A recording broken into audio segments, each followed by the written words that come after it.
Welcome into a special edition of Tornado Watch.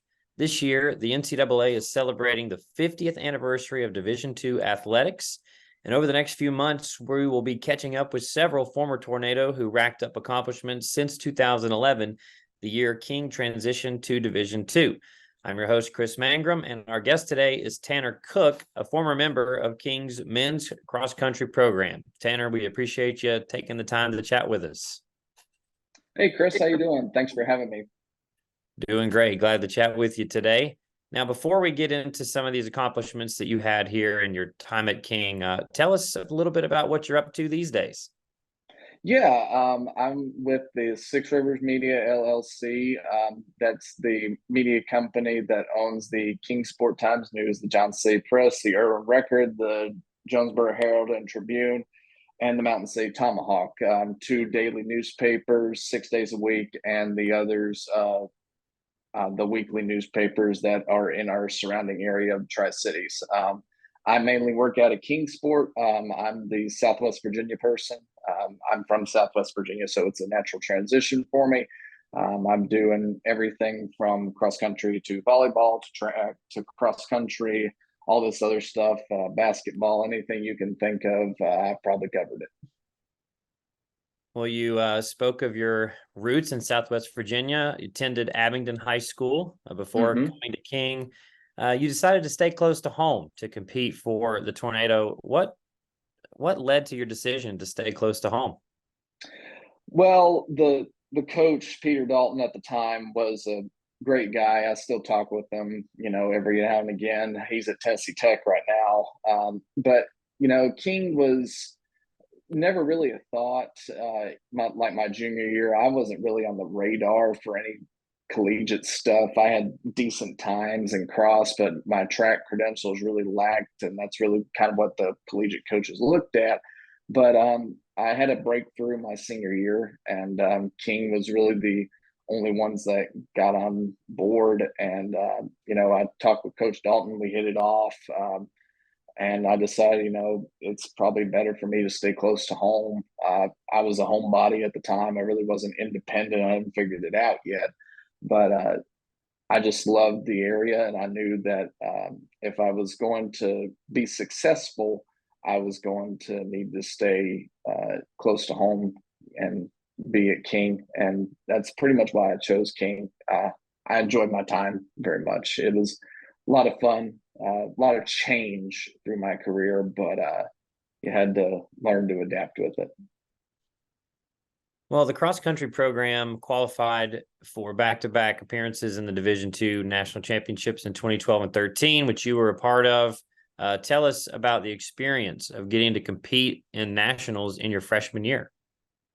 Yeah, the team qualified the first year in 2012. I was still in high school, and then my next year, my freshman year, the second year they qualified. The meet was in Spokane, Washington. Now the regional meet to get there, we had a fantastic race. All five of us within, I think, about 15 seconds of each other. I think I was the number three. I can't quite remember. It's a little fuzzy to me, but I think I was either the two or three for us that day. And we were running together for about 4K of the 10K, right in the middle of the race. And I just remember, all these people that were at the race watching us just kind of move up as a pack, just take people over. It's just like a monster eating everyone. It was a lot of fun. That was a great experience, probably the best cross country experience I've ever had in terms of racing. And then nationals in Spokane, totally on the other side of the country. Very different experience from anything I've ever had. It was in November. It was very cold. I don't think it got above freezing until race day. And even then, it was only like 40 degrees or something like that. We took a team trip to Seattle, which was on the other side of the state from Spokane, spent the day out there, got to see the Space Needle and everything. It was just a lot of fun. Got to see the first Starbucks out there at the Pike Place. It was just a whole lot of fun. the race didn't go so well for us. Nobody was used to that kind of racing in the cold, and I think I finished second for us that day as a freshman. Jordan, no, he was the number one. Spence had a bad day. The course was permafrosted. It was so cold. Uh, it was a lot of fun, but the race was forgettable to say the least, especially for a lot of us. But it was it was a great experience. And my freshman year, another reason why I came to King was one of my best friends, Brent Sweeney, who's still a really good friend of mine, coaches at Abingdon now, was on the team. He went to battle. We got to know each other pretty well. Towards the end of my junior year, his senior year, he was my roommate in college for a year and a half before I moved out, and he ended up going and doing his student teaching, and had to take a leave of absence from our track and cross country team. But Brent and I still talk every day, and that's one of the things we look back on a lot is our collegiate careers. For me and him, it's a lot of what could have been, but we also had a lot of good times back then. Well, bouncing off of that freshman year, you had a successful career as a Tornado, named all region and cross country 4 straight years, first team all conference in 2014 and 16, and also in 2016 became the first and only Tornado to qualify for national championships as an individual. So what does that honor mean to you, and what do you remember about that event? Yeah, my senior year, it was first off, it was really tough because we had lost all of our scoring 5 sophomore year except me, and that was really hard. I was working with, after all the first 4 graduated, I was working with a lot of the younger kids that have really no scoring experience in Division II at the level that we were running at, and that was kind of tough. But I learned to deal with it, and it was interesting because we went through a coaching change, and then my senior year we went through another coaching change. That was difficult, trying to adjust to the philosophies of the coaches, especially ones that were so different. But senior year, I had really solid start at eye opener, almost won the race. I had a lot of those where I almost won the race several times in my career. I almost won conference. I would have only been the second guy ever to win the conference. Jordan Noe won it 2012 or 2011, one of those 2 years. But he won, and then I was third. I was leading going into the last K and a half, and 2 Mount Olive guys passed me. One ended up being Adam Craig, who ended up winning the region that year, and he ended up having a great post-collegiate career running for Scotland. I think he still does. He's a fantastic runner. He was top 5 in NCAA Division II and 5K and 10K. He was fantastic. And then I almost won conference. I got 6th at the region, and that was really kind of poetic in a way because the region was at Montevallo, Alabama, which 2 years prior was the NCAA regional course for us. And that was an interesting story because, like, 2 weeks before, let me preface that with this. That year, my sophomore year, was NCAA Division II festival year. So the meet had gotten moved back 2 weeks because it was going to coincide with all the national championships at the same location, which was going to be, I believe it was Louisville that year, Louisville, Kentucky. And so that year, sophomore year, we missed qualifying by 3 or 4 points. It was really close. We were aiming for a 3rd consecutive appearance at NCAA's, and we missed it. And that was really heartbreaking because of all the seniors that were on that team, and I knew Brent was going to do his student teaching the next winter and spring, so I knew he was going to be done for track, and that was really disheartening. But 2 years later, my senior year, the regionals was back in Montevallo, and I finished sixth. I was 10 seconds off the school record, and I felt a little bit redeemed in a way. Got a little bit of revenge. I had prepared all year for that race. I had broken the school record in the 8K in Charlotte like 2 weeks before. I was in great shape. The only problem that was really in that little 3 or 4 week stretch there was I lost the conference meet. I really wanted to win the conference. But anyways, so I finished sixth at the region and was the last qualifier. And I just remember when I was announced as the last qualifier as an individual, the Mount Olive coach, who I think he's still at Wingate, Matt Van Lerup, he gave me a hug, and that was a little bit of a warm embrace from a guy that I really had a lot of respect for, but because they were Mount Olive, because they were our rival in the league, we really didn't like them all that much. But I respect him a lot for that because he recognized that I worked hard to be at the level that I was at and trying to run with his guys who were, by far way better than I was. Their 1 and 2 were so good. I think Jonathan Dahlke still runs for the German national team too. He was their number 2. And NCAA's that year was in St. Leo, Florida, which was outside of Tampa. And that was an interesting experience. I thought going into the race that since it's Florida and it was on a golf course, that was going to be flat. And I thought, okay, I'm going to have a chance here to really go for a fast time. And when we got down there 3 or 4 days before the meet and we went over to the course, I was dead wrong. That thing was hilly. It was bad. You were running on that golf course, you're running on the side of a hill like that for about 800 meters or so, and I mean it was a double loop course. I knew it was either a double loop or a 3 loop course, one of the two. But I knew it was going to be tough, but I didn't know it was going to be that tough.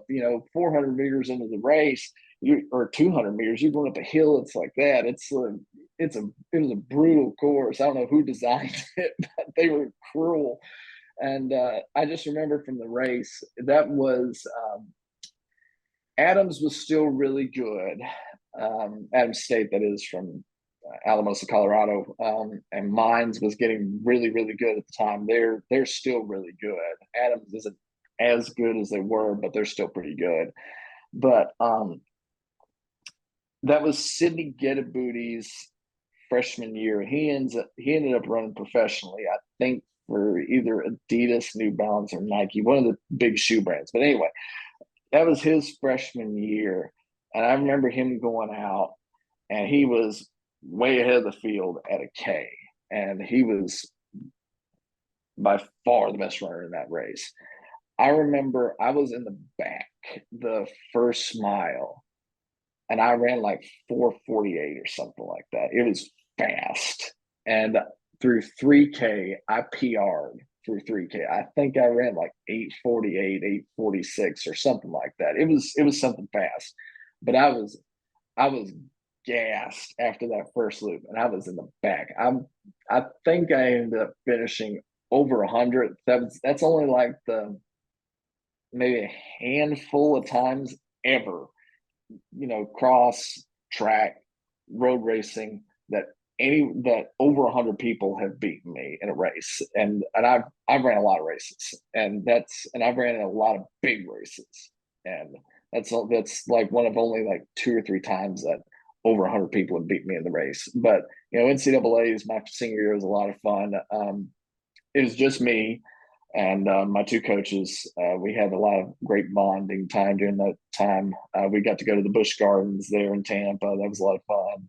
I'm not a big fan of roller coasters, but it was a lot of fun for me to get to spend some time with them. We got to go to all the seminars with the NCAA. Got to hear some people speak that were NCAA multiple time national champions.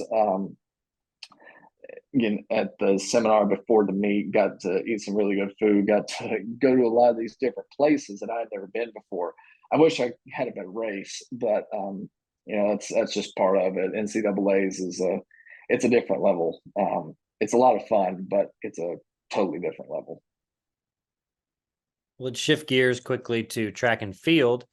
You had multiple top 5 and top 10 finishes throughout your career at the track and field indoor and outdoor championships.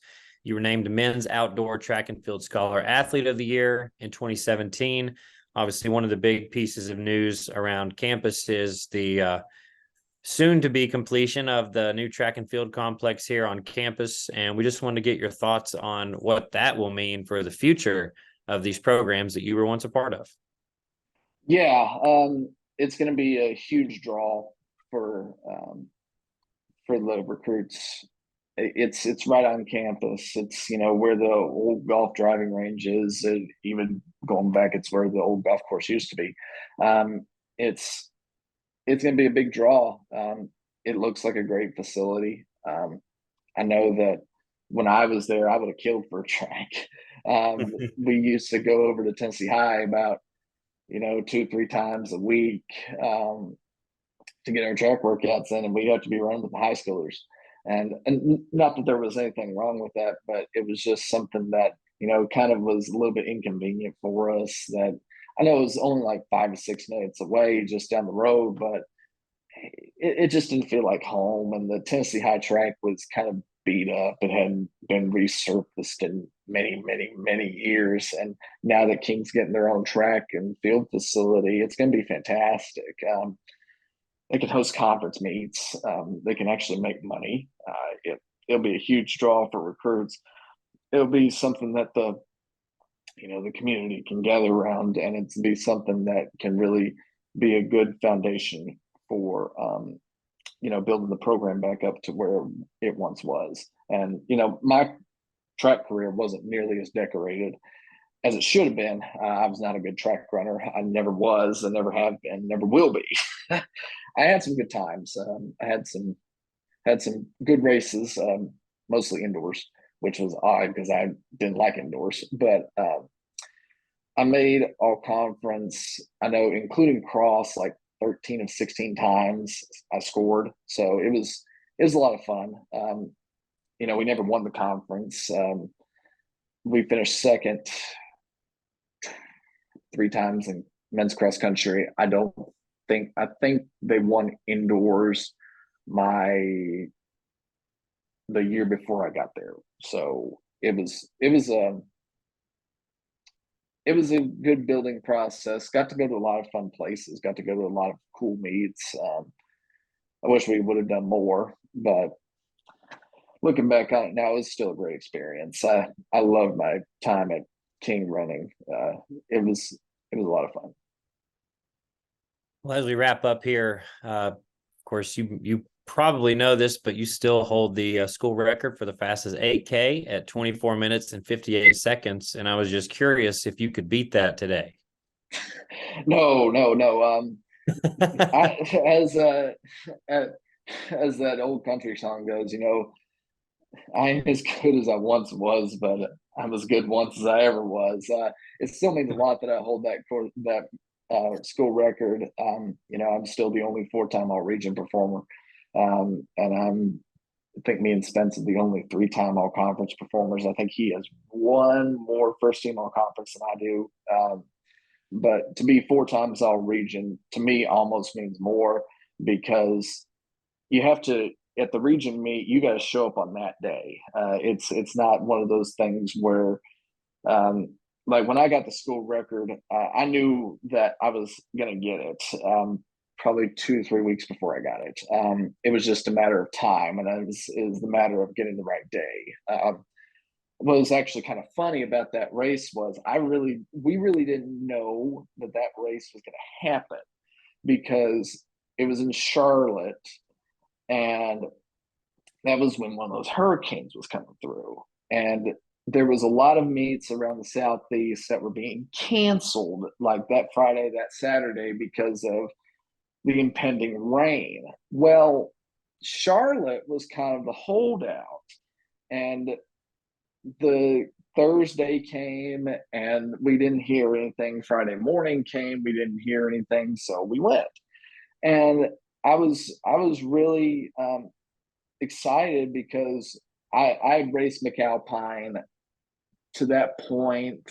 I think I raced it like, I want to say it was like 17 or 18 times in my career, cross including cross from high school and through college. It was a bunch. It may not have been that many, but it was a lot. It was double digits, and I had PR'd every time except like once or twice. So I knew that it was going to be that day, and I knew it was going to be that course. I just didn't know how fast it was going to be, and the race went out perfect. Weather was great. It was really, really overcast, and it was really, really cool because the hurricane was getting ready to come through. but it held off long enough for us to get the race in. It ended up being a really fast race, and running 24:58 was awesome. But like I said, I think that the 4 times all region means more to me because I showed up 4 times on that day. Now there was a couple of times where I didn't have as great of a race, but I still finished pretty high. And that's it, at least right now, unless the COVID comes back and everybody gets a 5th year again. That's never going to be broken. It's only going to be tied. So that means a lot to me. That I'll still have a share of that record, even if someone gets it 4 times again. But that school record will eventually be broken. But being 4 times all region is probably the thing that means the most to me. Well, again, thank you, Tanner, for chatting with us. It's been great just kind of going down memory lane and hearing about your experiences with King. And again, this has been a special edition of Tornado Watch as we celebrate the 50th anniversary of Division II by catching up with notable tornado athletes from King's Division II era. For Tanner, I'm Chris. We thank you for watching, and we hope to see you next time.